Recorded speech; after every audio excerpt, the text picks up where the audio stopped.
నకిలీ ధృవీకరణ పత్రాలతో 9 మంది ఆర్మీ ఉద్యోగాలు పొందిన కేసులో విచారణ జరుగుతోందన్నారు ఆదిలాబాద్ జిల్లా ఏఎస్పీ కాజల్. ఇతర రాష్ట్రాల యువకులు ఫేక్ సర్టిఫికెట్లు పొందడానికి సహకరించిన 3 స్థానికులను అరెస్ట్ చేసి రిమాండ్కు పంపించామన్నారు. నిందితులు యువకుల దగ్గర నుంచి 9 లక్షల రూపాయలు తీసుకున్నారని చెప్పారు. అక్రమంగా ఆర్మీ ఉద్యోగం పొందిన వారిపై చర్యలు తీసుకోవాలని ఆయా శాఖలకు లేఖలు రాశామన్నారు ASP Kajal. Fake certificate scam జరుగుతుంది. 9 జనాలు యూపీ, ఎంపీ, రాజస్థాన్ నుండి వచ్చారు.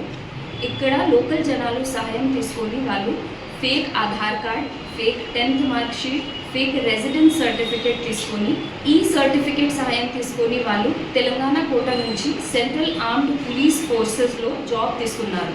పోలీస్ వెరిఫికేషన్ సమయంలో ఈ ఫేక్ సర్టిఫికేట్ మన నోటీస్లో వచ్చారు. తర్వాత మనము ఇచ్చోడా పోలీస్ స్టేషన్లో ఒక కేసు రిజిస్టర్ చేశాము. Crime number 131/2025 under section 313 class 4, 335, 338, 340, 308 and 238 BNS. In depth investigation చేసిన తర్వాత ఈ కేసులో 12 అక్యూజ్డ్ ఇన్వాల్వ్ చేశారు. 9 మంది సర్టిఫికెట్స్ చెప్పించారు మరియు 3 Sheikh Kaleem resident of Ichoda, Sheikh Farid resident of Islam Nagar village, Jadhav Gajanand resident of Islam Nagar 9 lakhs డబ్బులు తీసుకొని వాళ్ళకి సహాయం చేశారు. నిన్న మన ఇచ్చోడా పోలీస్ ఈ 3కి రిమాండ్ చేశారు. ఇప్పుడు మనము ఫర్దర్ ఇన్వెస్టిగేషన్ చేసిన తర్వాత ఇంకా జనాలు ఇన్వాల్వ్మెంట్ చెక్ చేస్తారు.